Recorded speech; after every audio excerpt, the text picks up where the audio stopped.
Eu quero saudar uma igreja com a paz do nosso Senhor Jesus.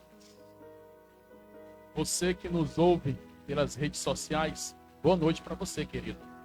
Quero saudar você também com a paz do nosso Senhor Jesus. Você que está aí ouvindo pelas redes sociais, não importa o local. Você pode também fazer menção à palavra do Senhor no Evangelho segundo escreveu Lucas, capítulo 15, a partir do versículo 11. O tema dessa mensagem fala sobre reencontro. O reencontro com Deus. Lucas, capítulo 15, a partir do versículo 11. Diz assim a palavra do bom mestre. Certo homem tinha 2 filhos. O mais moço deles disse ao pai: Pai, dai-me a parte dos bens que me cabe. E ele lhe repartiu os haveres, benefício, a herança. Passado não muitos dias, o filho mais moço, ajuntando com tudo que era seu, partiu para uma terra distante e lá dissipou todos os seus bens, vivendo dissolutamente, vivendo de forma libertina, vagava sem direção, sem rumo. Depois de ter consumido tudo, sobreveio àquele país uma grande fome. E ele começou a passar necessidade. Então ele foi, se apegou e agregou a um dos cidadãos daquela terra. E este o mandou para os seus campos aguardar porcos. E ali desejava ele fartar-se das alfarrobas que os porcos comiam, mas ninguém lhe dava nada. Então, caindo em si, disse: Quantos trabalhadores de meu pai têm pão com fartura e eu aqui morro de fome? Levantar-me-ei e irei ter com meu pai. E lhe direi: Pai, pequei contra o céu e diante de ti. Já não sou digno de ser chamado teu filho. Trata-me como um dos teus trabalhadores. E levantando-se foi para o seu pai. Vindo ainda ele longe, quando o seu pai o avistou, o compadecido dele correu, abraçou e o beijou. E o filho lhe disse: Pai, pequei contra o céu e diante de ti. Já não sou digno de ser chamado teu filho. O pai, porém, disse a um dos seus servos: Traz depressa a melhor roupa. Vestiu, pondo-lhe um anel no dedo e sandália nos pés. Trazei também e matai um novilho cevado. Comamos e regozijemo-nos, porque este meu filho estava morto e reviveu. Estava perdido e foi achado. E começaram a regozijar-se. Segunda parte do texto. Ora, o filho mais velho estivera no campo. E quando voltava, aproximando-se da casa, ouviu uma música e danças. Chamou um dos criados e perguntou o que era aquilo. E ele informou: Veio teu irmão e o teu pai mandou matar um novilho cevado, porque recuperou com saúde. E ele se indignou e não queria entrar. Saindo, porém, o pai procurava conciliá-lo. Mas ele respondeu ao seu pai: Há tantos anos que te sirvo, sem jamais transgredir uma ordem tua. Nunca me deste um cabrito, sequer para alegrar-me com os meus amigos.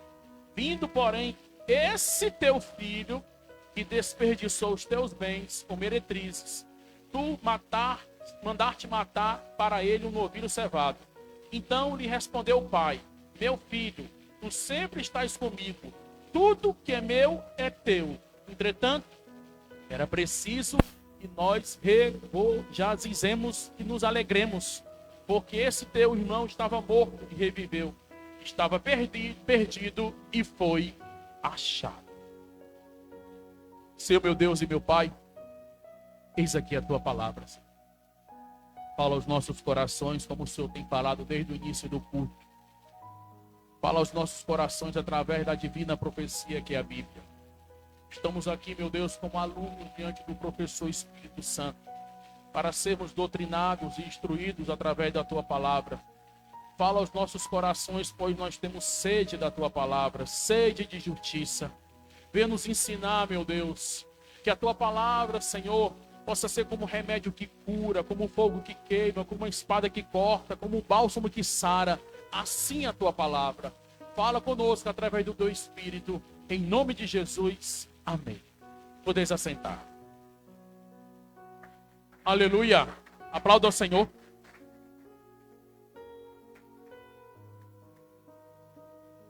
Como eu falava antes, esse texto é muito conhecido de muitos pregadores. Já tive a oportunidade de abordar 3 mensagens dentro desse texto, falando de personagens diferentes.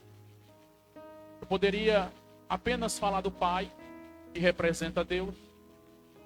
Poderia falar do filho mais moço, o filho pródigo, desperdiçou todos os bens do pai, foi para uma cidade distante, que representa aquele que se afasta da presença de Deus.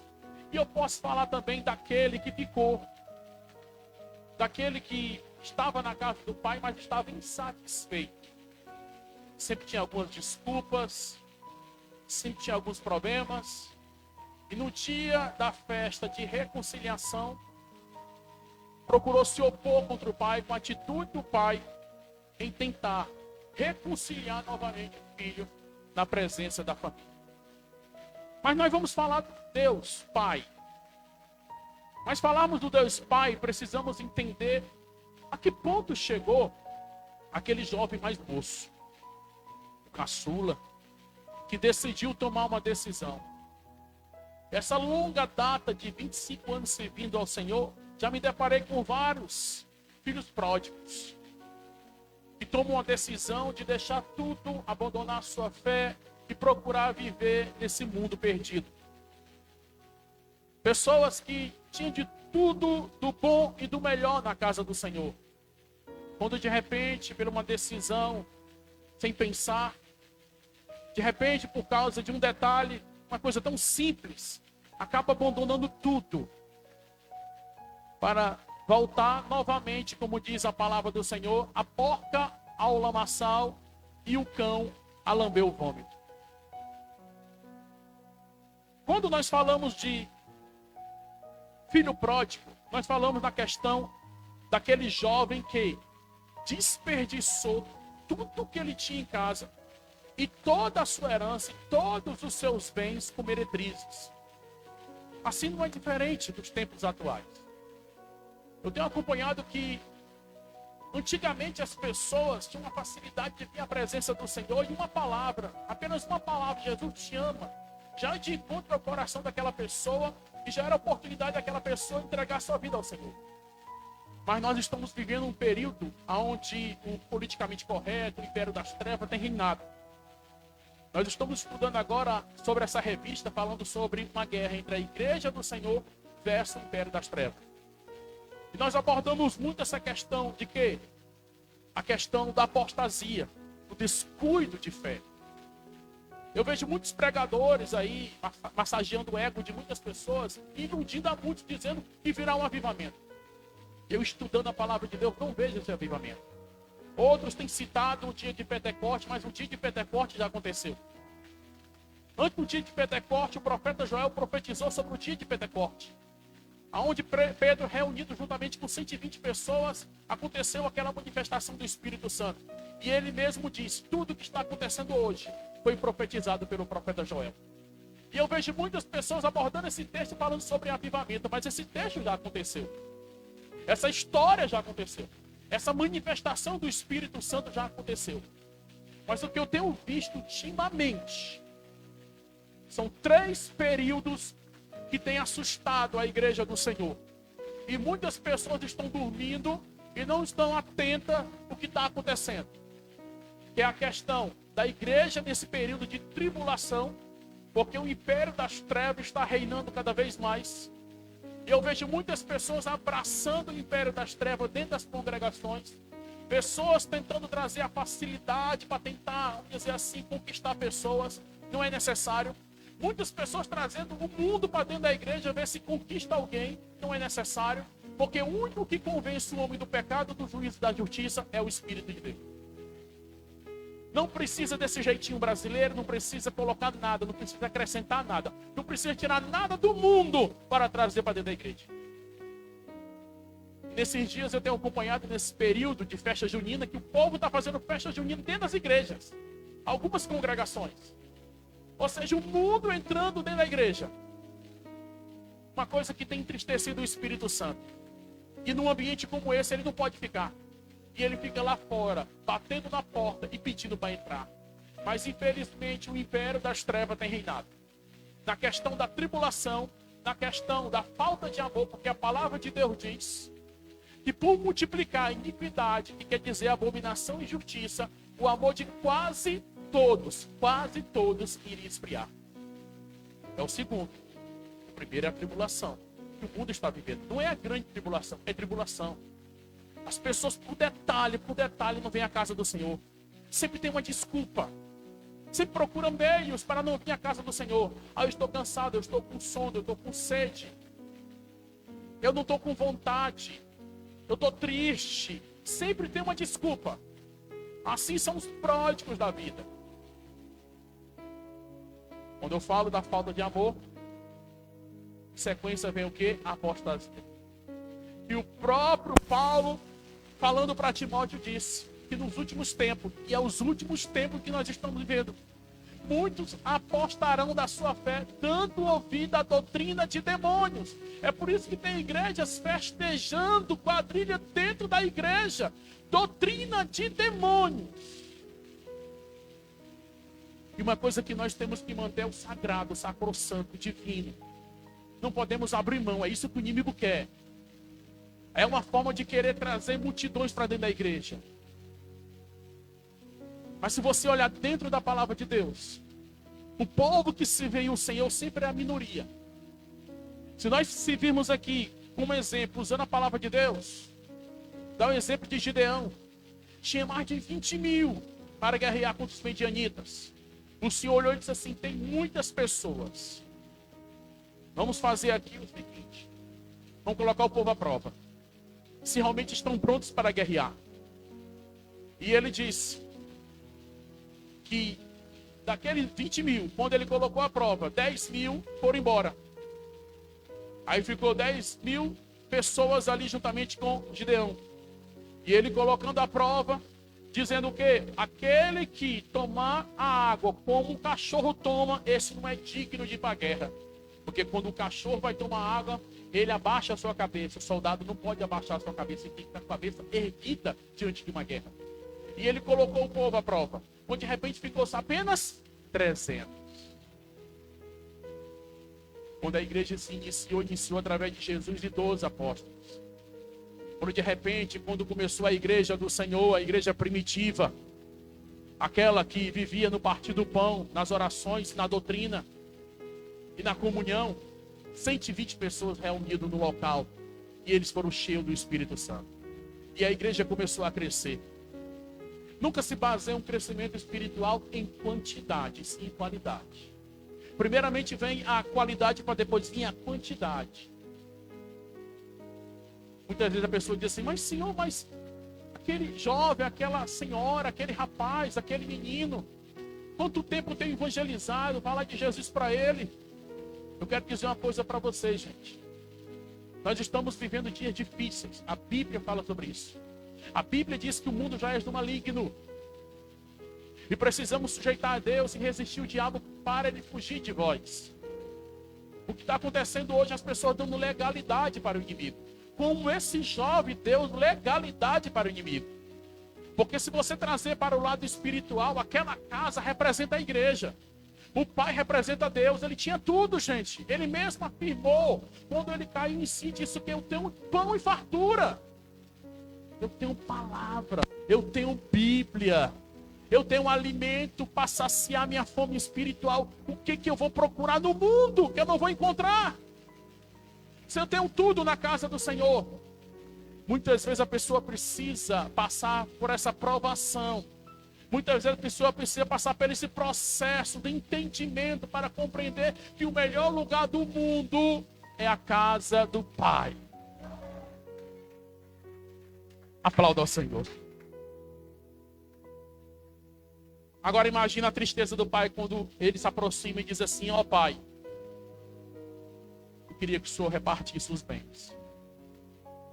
O direito meu como filho e herdeiro. E ele repartiu os bens. Mas repartiu os bens com o coração cheio de tristeza, infelicidade, porque ele não queria perder o filho, tanto ele amava. Agora imagina quando alguém chega para Deus e diz assim: Deus, estou cansado de ti. É muita luta, é muita prova, é muita dificuldade, muita tentação. Nada mudou na minha vida. Porque as pessoas acham, mano, que entrar por aquelas portas é sombra e água fresca. As pessoas acham que ir para a igreja, a vida da pessoa vai mudar totalmente. Gente, nós temos que entender que nós estamos diante de uma batalha espiritual. Todo dia uma batalha entre o espírito e a carne. Nós temos 3 inimigos que têm se levantado contra nós diuturnamente: carne, o diabo e o mundo. Só iremos ter trégua quando nós estivermos aonde? No céu. Porque as pessoas estão enganadas. Porque muita gente tem prometido promessas mentirosas, falsos profetas. É por isso que a Bíblia diz que nós temos que ter muito cuidado. Acautelai-vos, cuidado daqueles falsos profetas com promessas mentirosas, porque enganaram até os eleitos, gente, até os eleitos. O que nós devemos fazer é o seguinte: é se apegar cada vez mais à palavra do Senhor. É estar na casa do Senhor orando, buscando a presença de Deus. É nos consagrando, é nos jejuando.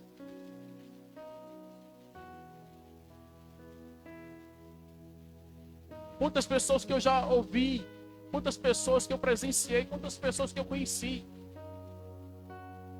disseram para mim assim: eu não tenho a mesma força que tu tem. E disse: irmão, a força não está em mim.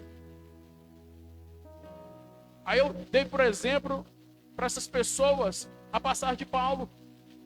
Quando Paulo falava que tinha um espinho na carne. Quem não tem um espinho na carne? E Paulo chegou para Deus e disse: Senhor, 3 vezes, já pedi 3 vezes para o Senhor tirar de mim. Interessante que quando Paulo fazia uma pergunta ou indagação a Deus, Deus sempre vinha com a resposta. Dizendo como: Senhor, eu estou cansado, o meu poder se aperfeiçoa na fraqueza. Senhor, eu estou fraco, diz ao fraco eu sou forte. Sempre Deus tinha uma palavra para Paulo, e era suficiente. E é isso que Deus está dizendo para nós hoje, ó. Não importa o que você tem passado, não importa a tua luta, não importa o que você tem vivido, Deus está dizendo para você que Ele está do teu lado. Ele cuida de você.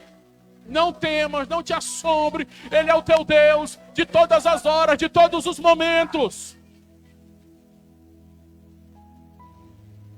Quando de repente ele estava numa cidade distante, longínqua. E quando ele olhou e disse: já acabou tudo que eu tinha. Não tenho mais nada, desperdicei tudo, gastei tudo. E agora o que vai ser de mim? Ele procurou ali um homem, um moço, foi trabalhar com ele. A fome era extrema. A situação era tão triste. E nem comida dos porcos ele comia, porque ninguém oferecia para ele. Agora já imagina aí, né, irmão? A pessoa desejar a comida dos porcos, lavades, alfarrobas, bolota dos porcos, e ninguém oferecia para ele. Comida de porco. Resto de comida. O que sobrou, as migalhas. Isso acontece com quem se afasta da presença de Deus. Começa a se alimentar de migalhas. Porque na casa do Senhor tem muito, em abundância. Tem muito pão em fartura, não falta. Sempre vem do maná do céu, da padaria do Senhor lá do alto. Não falta esse pão. Aí, entretanto, quando o homem vai para o mundo, o que ele encontra é isso, esses pratos de comida imunda, contaminada. Aí o que entra a respeito dessa mensagem é o que está escrito lá em Gálatas capítulo 5. A diferença de você comer na mesa do Senhor e você comer na mesa do inimigo. Na mesa do inimigo, sabe o que é? É o que diz no capítulo 5 de Gálatas. A bebida, glutonaria, inveja, porfias, ciúme. Todas essas coisas e outras mais que a Bíblia diz que não herdarão o reino de Deus, que tais coisas praticam. Mas quando você está diante da mesa do Senhor, você tem frutos do Espírito Santo, que é o amor, a paz, a alegria, a fé, a longanimidade, a benignidade, a mansidão, o domínio próprio. E contra essas coisas não existe lei no mundo que nos condene. E ele disse: perdi tudo, mas na casa do meu pai tem fartura. Chegarei para o meu pai e direi para ele: pai, pequei contra ti, pequei contra o céu. Faz de mim como um trabalhador seu, e não como um filho herdeiro, porque eu decepcionei. Assim é a atitude de uma pessoa diante do pai, diante de Deus. Mas Deus tem uma atitude diferente. O que foi que o pai disse? Eu estou na expectativa que o meu filho retorne.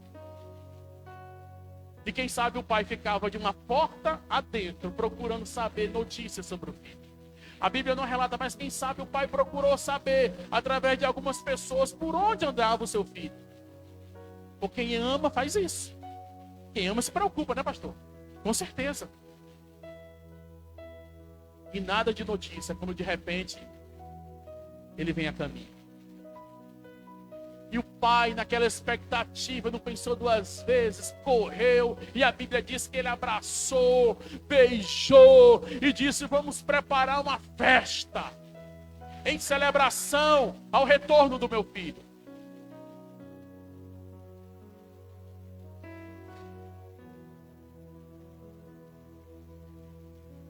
O que eu aprendo com o pai? Esse pai representa Deus. O pai, ele é diferente do filho. Porque o filho pensou que seria mais um servo do que um filho amado. Eu serei como um trabalhador, eu serei como um servo. Eu irei servir o meu pai, mas trabalhando como um dos seus trabalhadores. E o que eu aprendo com o pai? 10 razões que eu aprendo com o pai. Primeiramente, o que foi que ele fez? Ele viu seu filho em uma grande distância, o aguardou, esperou e permaneceu na esperança de encontrá-lo. Segundo, ele se compadeceu dele, teve compaixão do filho, consistiu no sofrimento do seu filho. Terceiro, correu ao seu encontro, o recebeu em casa, recebeu na igreja. Isso representa o quê? O amor, ágape, o amor do pai. E esse amor você não encontra no mundo, você encontra na presença do Senhor, na casa do Senhor. E o mundo está vivendo é ódio, é ira, é guerra, conflitos, dentro do casamento, dentro da família, nos segmentos da sociedade. Porque nós estamos vivendo dias difíceis, dias maus. Aqui é um lugar de gozo, aqui é um lugar de proteção, aqui é um lugar de segurança. Muitas vezes você sai de casa e você deixa todos os problemas lá fora. E quando você entra por essas portas, você sente um alívio. Sabe por quê? Porque o pai está de braços abraçados, braços abertos, perdão, para lhe abraçar. Quarto, ele correu, pulou seu pescoço e o beijou. Agora imagina Deus chegando diante de nós, aplicando o óculos santo, né, pastor? Aquele beijo amado do pai. Ouviu sua confissão e o perdoou. Proveu, forneceu, uniu, despachou, providenciou imediatamente do bom e do melhor. Ele chegou para o seu servo e disse: vamos fazer o seguinte, meu filho, esse jovem mais moço, caçula, ele estava morto, ele reviveu. O importante é ele estar conosco. Não importa quanto é que eu vou gastar, convide todos os vizinhos, convide os familiares, porque meu filho retornou.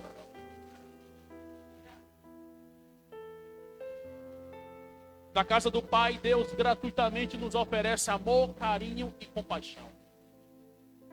Além dessas qualidades, desses atributos, dessas afinidades, Ele também oferece a melhor roupa. Antes era um trapo sujo, caliçado por causa do pecado. Vestes sujas, manchadas pelo pecado. Quando de repente ele diz, ó, tira essa roupa, meu filho. Você vai vestir uma melhor roupa. Sabe o que representa a melhor roupa? Representa justificação e espiritualidade. Aí eu vou lá em Eclesiastes capítulo 9, versículo 8. Diz assim a palavra do Senhor. Eclesiastes.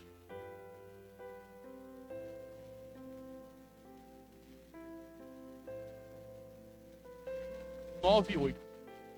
Em todo tempo seja alva as tuas vestes, e jamais falte óleo sobre a tua cabeça. O que eu aprendo com isso, irmão? Óleo sobre a cabeça. A nossa cabeça trabalha todo o nosso corpo. Todo o movimento que eu faço nos membros inferiores e superiores, tudo que eu faço provém do cérebro, que movimenta todo o meu corpo. Então ele está dizendo que jamais pode faltar óleo sobre a nossa cabeça. Usando o raciocínio, o pensamento, a imaginação. E quando ele usa o termo vestes, roupa, vestimenta, vestidura, alvo como a neve. Outrora era manchada pelo pecado. E hoje as vestes, roupa nova, são alvo como uma neve. Agora imagina as roupas que outrora nós usávamos. Eu não estou falando dessa roupa física não. Porque quando a igreja foi arrebatada, tudo isso vai ficar. Esse corpo nosso, corruptível, será transformado num corpo incorruptível. E seremos transformados, iremos rasgar esse céu nil para se encontrar com o Senhor lá nos ares. E Deus dará novas roupas.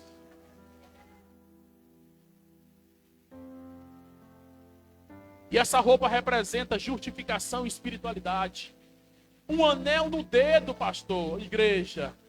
Anel no dedo representa o quê? Autoridade. Reconciliação. Olha para as tuas mãos aí, olha para os teus dedos. Pastor, estou vendo só aliança de casamento. O anel aqui é da formatura. Mas olha com um olhar espiritual, gente. Olha com um olhar espiritual. Olha para as tuas roupas aí. Olha com um olhar espiritual. Não foi essa roupa que você está vestindo, não. Que você ficou diante do espelho e achou o máximo. Eu estou falando de uma vestimenta limpa, purificada, que Deus lhe deu. Que Deus, novamente, fez de você uma pessoa justificada. Por questão da espiritualidade. E quando eu falo em dedos, eu falo de autoridade e reconciliação. Antes estávamos nós perdidos, destinados à perdição, à danação, castigo eterno. Mas no exato momento que nós caímos em si e reconhecemos a plenitude de Deus, o beneplácito de Deus, a bondade de Deus, entendemos uma coisa: só existe um lugar no mundo, tirando o céu, aonde eu irei encontrar alegria, paz. É da casa do Senhor. Irei me jogar diante do Pai com tudo que eu tenho. E direi para o Pai: faz de mim o que tu queres. Quando de repente tu pensava uma coisa, Deus fez outra. Quando de repente ele disse assim: ó, traga também uma sandália. Sandália nos pés representa liberdade. Outrora nós vivíamos segundo a libertinagem, que é oposto à liberdade. A libertinagem é quando o homem batia no peito e dizia que era dono do seu próprio nariz. Eu mando na minha vida. Dou satisfação a ninguém. O meu Deus é o dinheiro, é o poder, é a fama, é o que eu tenho. Não temo a ninguém. Mas quando a pessoa cai em si, ele deixa de ser escravo para ser um homem livre. Livre. E sabe o que eu aprendo sobre liberdade? É o que está escrito em Gálatas, querido. Abra a tua Bíblia comigo em Gálatas. Capítulo 5 diz assim, ó. Para a liberdade foi que Cristo nos libertou. Permanecei, pois, firme e não vos submetai de novo o jugo da escravidão. Ele está dizendo para nós não voltarmos a comermos das bolotas, das farrobas, das migalhas que caem da mesa. Não colocar Deus novamente na questão de expor Deus à ignominia, ao vitupério, à vergonha. Não crucificar o Senhor novamente pelas nossas atitudes, mas que venhamos ser pessoas reconciliáveis diante dos olhos de Deus. Terceiro, ele fala sobre comida e festa. Prepara aí um novilho. Vamos matar esse novilho, vamos comemorar. Gente, na presença de Deus é motivo de alegria. Até a tristeza se rende. Não podemos entrar na presença de Deus triste. Ela não entra por essas portas da tristeza. Porque a alegria do Senhor é a nossa força. E essa alegria que está presente aqui dentro nos fortalece para darmos continuidade, permanecermos na presença do Senhor, termos longevidade na presença de Deus, esperando aquele grande momento que Jesus há de voltar e arrebatará a sua igreja.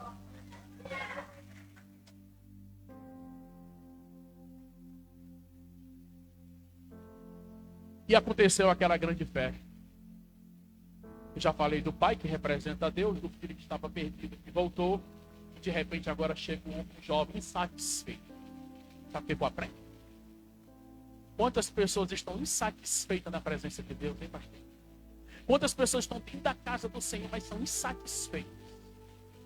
Sempre tem uma desculpa para colocar problemas. Não gostou do louvor, não gostou da pregação, não gostou da recepção. Nada agrada o seu coração, sempre triste, mal-humorado, não consegue colocar um sorriso no seu rosto. E quando de repente vê uma pessoa se alegrando na presença de Deus, faz biquinho de raiva. Não aceito, era para ser eu. Porque há muito tempo estou na presença de Deus e ninguém comemora uma festa comigo. Esqueceram de mim. É igual aquele filme, esqueceram de mim. 1, 2, 3, 4, 5, 6 e assim vai. Deus não esquece de ninguém. Porque a palavra de Deus diz, mesmo que meu pai e minha mãe cheguem a me desamparar, o Senhor jamais irá esquecer de mim. Jamais. O detalhe, irmão, que nós queremos que as coisas aconteçam rapidamente. Não é assim. Viver na presença de Deus acontece naturalmente. A palavra de Deus diz que nós devemos buscar o reino de Deus e a sua justiça, que as demais coisas serão acrescentadas. Aquilo que é o acrescentado, segundo o que diz essa passagem bíblica, já existe.